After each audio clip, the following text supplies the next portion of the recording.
తాకట్టులో ఉన్న బంగారాన్ని విడిపించి ఆ రోజు ఆన్లైన్ ధరకే కొంటుంది కొమ్మూరి గోల్డ్.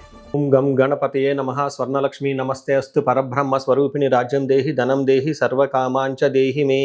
గణపతి మనందరికీ మంచి బుద్ధిని సిద్ధిని సక్సెస్ని ఇవ్వాలని చెప్పేసి కోరుకుంటూ, స్వర్ణలక్ష్మి అమ్మవారు మన అందరికీ చక్కగా బ్రహ్మ జ్ఞానాన్ని కలిగించాలని, తద్వారా మనం ప్రతిదాన్ని శోభాయమానంగా చూస్తూ ఎప్పుడు మనకి దుఃఖం అనేది లేకుండా ఉండాలని చెప్పేసి, ఎప్పుడు ఆనందభరితంగా ఉండాలని చెప్పేసి అమ్మవారిని కోరుకుంటూ, అమ్మవారిని అలానే మనందరికీ చక్కగా సమృద్ధిగా ధనాన్ని ఇవ్వాలని చెప్పేసి, భాగ్యాన్ని ఇవ్వాలని చెప్పేసి కోరుకుంటూ, అంతేకాకుండా మనందరికీ రాజ్యం ఖచ్చితంగా ఒక అథారిటీ, పవరు, స్టేటస్, ఒక దర్పం అవన్నీ మనకు అమ్మవారు ఇవ్వాలని చెప్పేసి కోరుకుంటూ, వీటితో పాటుగా సర్వకామార్థ సిద్ధి, మన మనసులో అనుకున్న ముఖ్యమైన కోరికలన్నీ చక్కగా నెరవేరాలని చెప్పేసి అమ్మవారిని మనం కోరుకుందాం.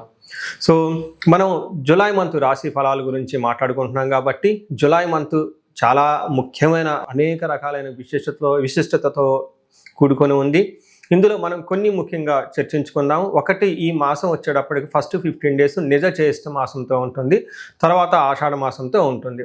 ఈ జ్యేష్ఠ మాసంలో చాలా వరకు పెళ్ళిళ్ళు, ముఖ్యమైన కార్యక్రమాలు ఉన్నాయి. వీటితో పాటుగా ఎప్పుడైతే ఆషాఢ మాసం స్టార్ట్ అవుతుందో ఇందులో చాలా చాలా ముఖ్యమైన పనులు అయితే ఖచ్చితంగా ఉన్నాయండి. ఒకటి మనం చూసుకుంటే గురుమూఢమి స్టార్ట్ అవుతుంది. ఎప్పుడైతే గురుమూఢం స్టార్ట్ అవుతుందో, ఈ గురుమూఢమి మనకి జూలై 15 నుంచి ఆగస్టు 13 వరకు ఉంది. ఈ డేట్స్లో మనకి వివాహాలు కానివ్వండి, గృహప్రవేశాలు లాంటివి శుభకార్యాలు ఎక్కువగా చేయరు. అది ఒకసారి గమనించవలసిందిగా కోరుతున్నాను. వీటితో పాటుగా మనకి ఇంకొక ముఖ్యమైనది ఏమవుతుందంటే, మనకి దక్షిణాయనం స్టార్ట్ అవుతుంది 17వ తారీఖు నుంచి. అక్కడ నుంచి ఇప్పటిదాకా ఉన్న ఉత్తరాయణం కంప్లీట్ అయిపోయి దక్షిణాయనం స్టార్ట్ అవుతుందని గమనించాలి. తర్వాత 25వ తారీఖున మనకి తొలి ఏకాదశి స్టార్ట్ అవుతుంది. దానికి ముందుగా చాతుర్మాస వ్రతం అని చెప్పేసి 4 మాసాలు ముఖ్యమైన మాసాలుగా చాతుర్మాస వ్రతం కూడా ఇందులోనే స్టార్ట్ అవుతుంది. ఇంకొకటి లాస్ట్ అండ్ ఫోర్మోస్ట్ ఇంపార్టెంట్, ఈ 14వ తారీఖు నుంచి 22వ తారీఖు వరకు మనకి చైత్ర మనకి ఆషాఢ నవరాత్రులు అని చెప్తారు. వీటిని ఏమంటారు? గుప్త నవరాత్రులు అంటారు, లేకుంటే వారాహి నవరాత్రులు అని చెప్పేసి చేస్తూ ఉంటారు. ఈ నవరాత్రులు కూడా ఎంతో విశిష్టత కలిగి ఉంది. పర్సనల్గా ఈ 9 రోజులు నేను కూడా చక్కగా సింపుల్గా చేస్తాను, పెద్ద పెద్ద హడావుడిగా చేయకుండా. ఇలా చేసుకునే వాళ్ళందరికీ ఎంతో బాగా ఉపయోగకరంగా ఉంటుంది. లాస్ట్లో ఈ మంత్ మనకి గురు పూర్ణిమతో ఈ మాసం అనేది పూర్తి అవుతుంది. ఇన్ని రకాల విశిష్టత కలిగిన ఈ మాసంలో జ్యోతిష శాస్త్రం ప్రకారంగా కూడాను 3 ముఖ్యమైన గ్రహాలు మారుతూ ఉన్నాయన్నమాట. ఆ గ్రహాలు మనం ఏంటో చూసుకుంటే, జూలైలో 4వ తారీఖు, 7వ తారీఖు, 16వ తారీఖు, 21వ తారీఖు, ఇలా జూన్ అంటే 3 గ్రహాలు మారుతున్నాయి. ఈ మారి గ్రహాలు శుక్రుడు, బుధుడు, సూర్యుడు గ్రహాలు కూడా ఉన్నాయి. 4వ తారీఖు వచ్చేటప్పటికి శుక్రుడు, బుధుడు వచ్చి 7వ తారీఖు, 16వ తారీఖు సూర్య భగవానుడు మారుతూ ఉన్నారనమాట. ఈ యొక్క 3 గ్రహాల యొక్క ప్రభావం మనకి జూలై మంత్లో ఎలా ఉండబోతుందో మనం తెలుసుకుందాం. మనం వృషభ రాశి చూద్దాం. ముందు వృషభ రాశి ఓవరాల్గా సమరై చూసుకుంటే, ఈ జూలై మంత్లో వీళ్ళకి ఒక మంచిగా ఉంది, చక్కగా ఉందని చెప్పుకోవచ్చు. ఈ 12 రాశుల్లో జూలై మంత్లో బాగున్న రాశి ఏదైనా ఉందంటే అది వృషభ రాశిని గమనించుకోవాలి. ఈ ఎక్కువగా రాశులకి తటస్థంగా ఉన్నాయి, సహజంగా ఉన్నాయి, ఎక్కువ కొంచెం అప్స్ అండ్ డౌన్స్తో ఉన్నాయి. బట్ వృషభ రాశి మాత్రం ఆల్మోస్ట్ 80% చాలా బాగుందని గమనించుకోవాలి.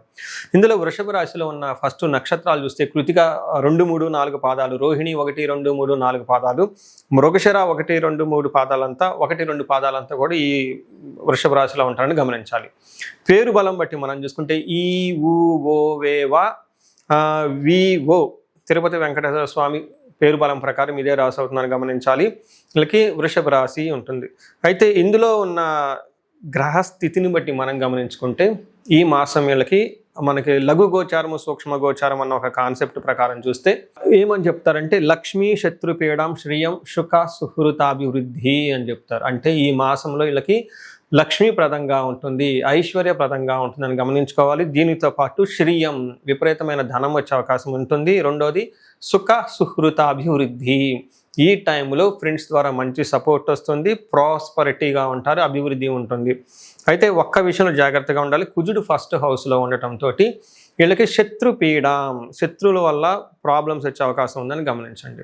సో ఇందులో ముఖ్యంగా ఒకటి ఇంపార్టెంట్ పాయింట్ గమనించాల్సింది ఏంటంటే, ఈ రాశి వాళ్ళకి జాబులో చాలా గ్రోత్ ఉంటుంది, జాబులు లేని వాళ్ళకి జాబులు వచ్చే అవకాశం ఉంటుంది, ప్రమోషన్ రాని వాళ్ళకి ప్రమోషన్స్ వచ్చే అవకాశం ఉంటుంది. ఇప్పటిదాకా హైక్స్ ఎవరికైనా కనుక లేకుండా ఈ టైంలో హైక్స్ కూడా వచ్చే అవకాశం ఎక్కువ ఉంటుందని గమనించుకోవాలి. వ్యాపారస్తులు కానివ్వండి, బ్యూరోక్రాట్స్ ఎవరైతే ఐఏఎస్ ఐపీఎస్ టాప్ మోస్ట్ పొజిషన్లో ఉంటారో వీళ్ళకి కూడాను పై ఉన్న అధికారుల నుంచి మంచి సపోర్ట్ వస్తుంది, వాళ్ళకి ఒక బెస్ట్గా వెళ్ళే అవకాశం అయితే ఉంటుందని గమనించుకోవాలి.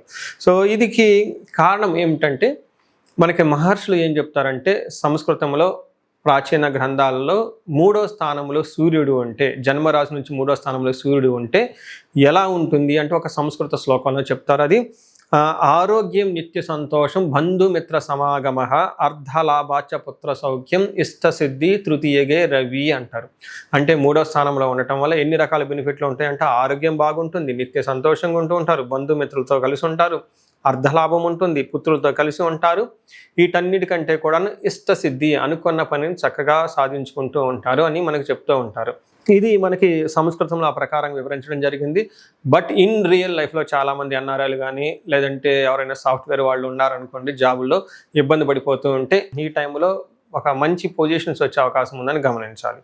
అలానే కుజుడు ఫస్ట్ హౌస్లో ఉండటంతో కొంచెం ఛాలెంజింగ్గా ఉంటుంది. కుజుడి విషయంలో కుజుడు ఫస్ట్ హౌస్లో ఉండటం అంటే జన్మరాశిలో ఉండటం వల్ల జ్వరం ఖడ్గావరణం చైవ భార్య బంధు విరోధ కృత్ చంద్రరాశి గతే యక్ష రాక్షస పీడనం అంటే వీళ్ళకి ఏమవుతుంది, జ్వరం వచ్చే అవకాశం ఉంటుంది, గాయాలయ్యే అవకాశం ఉంటుంది, భార్యతోటి బంధువులతోటి విరోధాలు జరిగే అవకాశం ఉంటుంది. వీటితో పాటు యక్ష రాక్షస పీడనం, ఇది చాలామంది నాకు ఫోన్లు కూడా చేస్తూ ఉంటారండి. ఎప్పుడైతే కుజుడు జన్మరాశులు వెళ్తూ ఉంటారో ఫోన్లు వస్తూ ఉంటాయి, నాకు అనవసరంగా రాత్రి పూట్ల భయపడిపోతూ ఉంటామండి, ఏమవుతుందో టెన్షన్గా ఉంటుంది, ఆందోళనకరంగా ఉంటుంది, పడుకుంటే పీడకలలు వస్తూ ఉంటుంది, మాకేదో అయినట్లు ఉంటుంది, హాస్పిటల్కి వెళ్ళిపోతే ఏమీ చెప్పటం లేదు, ఏమీ లేదు, సాధారణంగా ఉన్నాయి కానీ వీళ్ళు సఫర్ అవుతూ ఉన్నారు. ఇలా అనుకున్నప్పుడు కుజుడు జన్మరాశిలో ఉంటే జరిగే అవకాశం ఉంటుంది కాబట్టి యక్ష రాక్షస పీడనం అంటారు. ఇవి జరిగి వచ్చే అవకాశం ఉంటుంది. అయితే బుధుడు వీళ్ళకి 2వ స్థానంలో ఉండటం వల్ల అగైన్ చాలా బాగుంటుంది. ఏ ప్రకారంగా అంటే మణులు ధరించటం, ఆభరణాలు ధరించటం, అంతేకాకుండా ఆరోగ్యం, విద్యావంతులతో ప్రసంగాలు చేయటం, అలానే సముద్రయానం, ఫారిన్ వెళ్ళే అవకాశం కూడా ఎక్కువగా ఉంటుందని మనకు చెప్తారు. అయితే శుక్రుడు 4వ స్థానం ఉండటం వల్ల అగైన్ విశేషంగా లాభం ఉంటుంది, బెనిఫిట్ ఉంటుంది. శుక్రుడు 4వ స్థానంలో యోగ్యతను ఇస్తూ ఉంటారని మనకి శాస్త్రంలో వివరించడం జరిగింది. శుక్రుడు 4వ స్థానంలో ఉంటే బంధు సన్మానం, స్త్రీ సంభాషణ సంభ్రమ, పుత్రమిత్ర కళాత్రాది విద్యా గోష్ఠు శుభే భృగునందని అంటే 4వ స్థానంలో శుక్రుడు ఉండటం వల్ల ఏమవుతుంది, ఇంట్యూషన్ చాలా స్ట్రాంగ్గా ఉంటుంది, బంధువుల చేత సన్మానించబడతారు, స్త్రీలతో చక్కగా సంబరంగా మాట్లాడుతూ ఉత్సాహంగా ఉంటూ ఉంటారు. ఇన్ కేసు స్త్రీలైతే పురుషులతో వాళ్ళ ఇంట్లో ఉన్న కానివ్వండి బయట వాళ్ళతో కానివ్వండి చక్కగా మాట్లాడుతూ వాళ్ళకి కావాల్సిన మంచి సపోర్ట్ అంతా తీసుకుంటూ ఉంటారని మనకి శాస్త్రం గ్రంథంలో వివరించడం జరిగింది. ఇంతేకాకుండా పుత్ర మిత్ర కళాత్రాది అంటారు, అంటే సంతానం ద్వారా, మిత్రుల ద్వారా, అంతేకాకుండా స్పౌస్ ద్వారా కూడా మంచి సపోర్ట్ వస్తుంది. పెద్ద పెద్ద ప్లాన్లన్నీ ఎక్కువ చేస్తూ ఉంటారు, ఫ్యూచర్ గురించి ఆలోచిస్తూ ఉంటారు, మంచి ఏమంటారు తత్వానికి సంబంధించిన మాటలు మాట్లాడుతూ ఉంటారు, హై ఫిలాసఫీ లెవెల్ మాట్లాడుతూ ఉంటారు, ఫ్యూచర్ గురించి మాట్లాడుతూ ఉంటారు. ఓవరాల్గా చూసుకున్న గెయిన్ ఉంటుంది, ఆఫీషియల్గా కానివ్వండి, జాబ్ రావటంగా కానివ్వండి. సో ఏ ప్రకారంగా చూసుకున్న కుజుడు తప్పగా మిగతా అన్ని గ్రహాలు చాలా చక్కగా సపోర్ట్ ఇచ్చే విధంగా ఉన్నాయి కాబట్టి ఇది ఒక బెస్ట్ టైంలో వీళ్ళు ఉన్నారని చెప్పుకోవచ్చు. అయితే ఈ రాశి వారికి ఎక్స్క్లూజివ్ పరిహారాలు, కుజుడు వీళ్ళకి ఫస్ట్ హౌస్లో ఉండటం వల్ల సుబ్రహ్మణ్యేశ్వర స్వామి అష్టకం చదవటము, క్షేత్ర పాలకులు అంటారు, అంటే మీ ఇంటి దగ్గర ఉన్న గ్రామ దేవతలు, మీరు ఏ ఏరియాలతో నుంచి ఉన్నారో ఆ ఏరియాలో ఉన్న గ్రామ దేవతలను చక్కగా నమస్కారం చేసుకోండి, వెళ్ళి ఒక దీపారాధన చేసి వీలైతే ఒక చిన్న బట్టలు కానివ్వండి ఏదైనా సమర్పించండి, చాలా చక్కగా బాగుంటుంది. వీటితో పాటు ఇండివిజువల్గా జాతకం చూపించుకోవడం, ఎందుకంటే అంతా బాగున్నప్పుడు మీకు బాగలేదంటే ఏదో సంథింగ్ దోషాలు ఉండి ఉండొచ్చు, ఒకసారి జాతకం చూపించుకోవడం చాలా అవసరం. పరిహారాల్లో భాగంగా ఈ రాశి వాళ్ళు ముఖ్యంగా నేనేం చెప్తానంటేనండి, ఇది గోచార రీత్యం అంటే గోచార ఫలితాలు అని చెప్తూ ఉంటారు. అయితే మీ ఇండివిజువల్ యొక్క జన్మరాశిలో చూడటం కూడా చాలా ఇంపార్టెంట్. ఈ గోచార రీత్యాలతో పాటు మీకు ఇండివిజువల్గా ఉన్న దశాభుక్తి ఏంటి, ఏమైనా శాపాలు ఉన్నాయి, ఏమైనా గ్రహ దోషాలు ఉన్నాయో జ్యోతిష శాస్త్రంలో ప్రకారం అనాలిసిస్ చేసుకోవడం చాలా ఇంపార్టెంట్.